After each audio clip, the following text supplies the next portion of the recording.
The distance to get back to the girl's business stand now seemed a bit longer than it felt before. I know it was due to this seemingly unreasonable desire to meet with her. As ill-advised as it was, I accepted it and continued the over 400 meters attraction trek. While my rational mind battled with the mileage I'm covering this night alone, my cognitive mind battled with the opening line when I'm finally standing before her. I didn't intend to deceive myself with the thought that prizing her bean cakes alone is enough opening line. No, I imagined a phrase more in the personal line. What would I say to her? My thoughts echoed for the 5th time, and each time I got the same response: silence. While I was yet to come up with any good line, the distance between where I was and her stand continued to decrease. Within seconds of asking the same question for the umpteenth time, I could see an active silhouette of her begin to emerge. As my brain kept coming up blank, I finally gave up on what phrase I'd used to shoot my shot and decided I'd play the familiarity cards. This would require that, depending on my final assessment of her shape, grammar usage, and facial features, I'll have to come by and patronize her nearly every evening so that she becomes familiar with me. Well, moments later, as I neared her stand, I accepted that the familiarity card is a must-do. Just 10 meters away from where she is actively attending to already filled benches and tables, the silhouette had morphed into a full teen girl.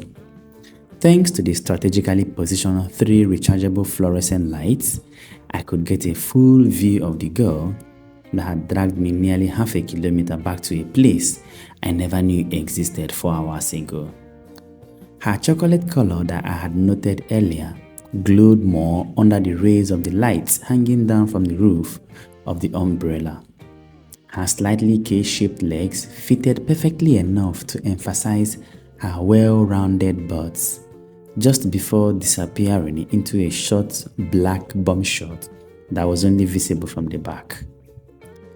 As she turned around to get the next order from her serving table, I observed her flat tummy that was highlighted by her blue apron tied round her waist.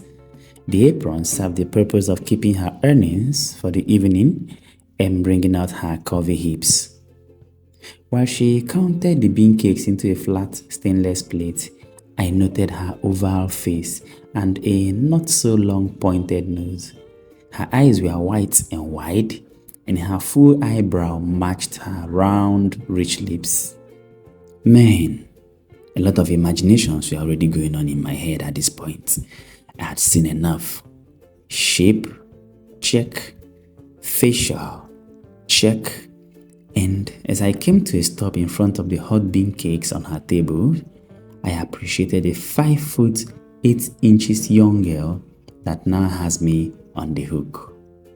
Then I observed one last thing: a black dot by the side of her nose, just at the spot where you'd pass a nose ring through.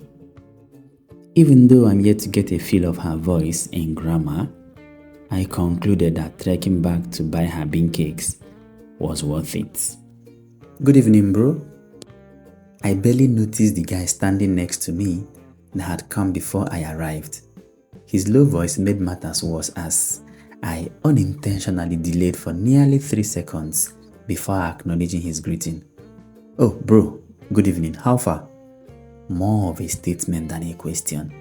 I had barely moved my eyes away from the girl that had lured me back to the stand.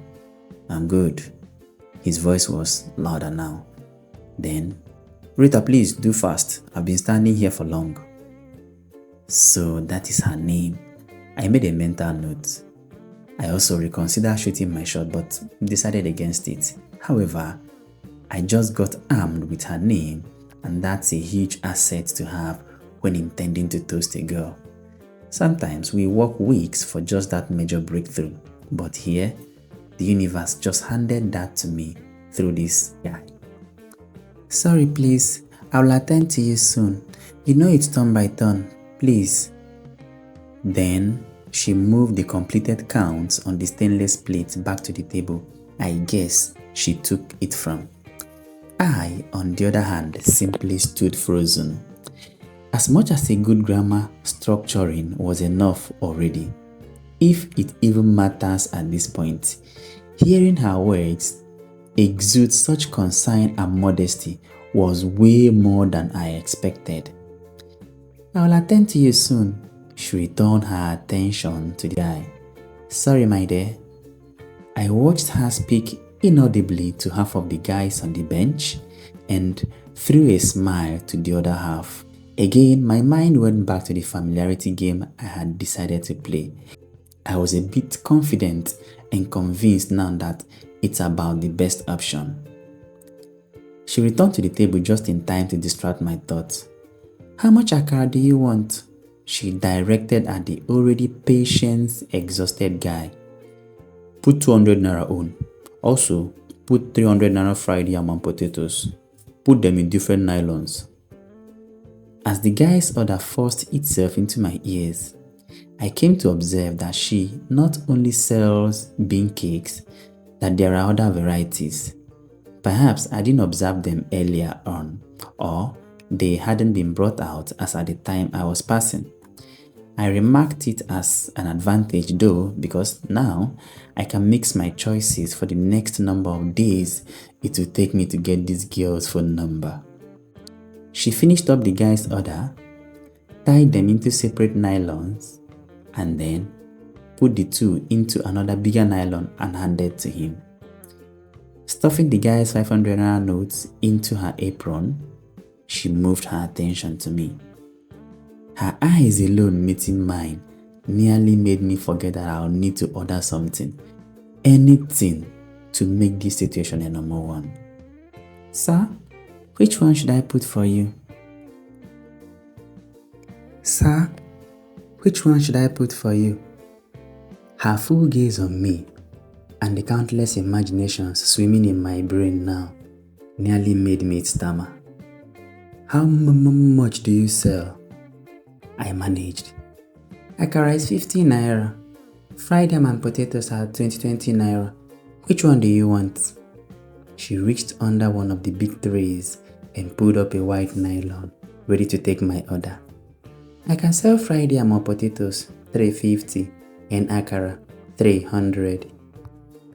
As I took another second to decide which of the options on the menu to throw my 200 naira at, I heard one of the guys on the bench call her name.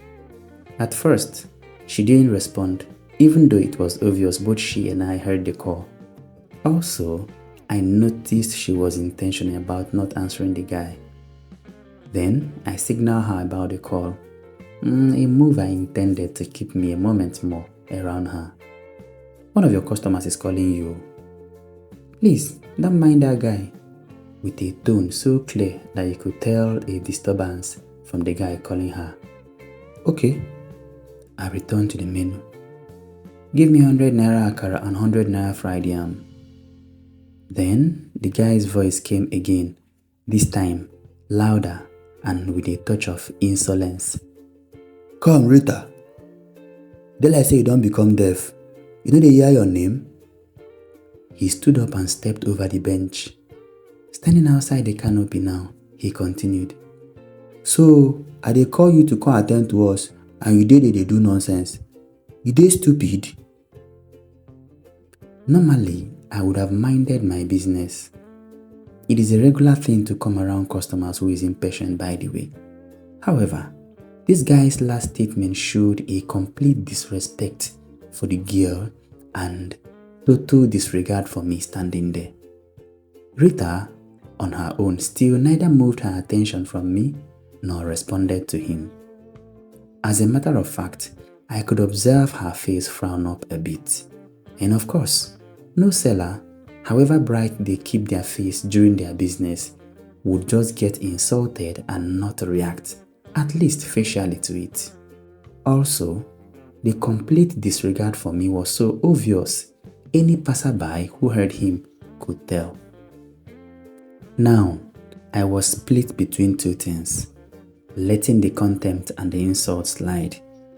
After all, she is still attending to me, nonetheless. Or respond to it and let him know that he is being rude. The problem, however, with the first option is that it somehow portrays a weak man on my side. It is a natural drive for a man to want to show strength, even before a lady that he is not interested in. How much one that I have walked distances to be around. Guy, can't you see she's attending to somebody? My voice was rather moderately calm. Oga, I need to talk to you. Better mind your business. Moving his attention back to Rita. Come, Rita. E dey like say you dey craze, ba? Like this, I dey call you and you no fit answer me. Na because say I dey come here come buy something. This your stupidity don dey take too much, oh.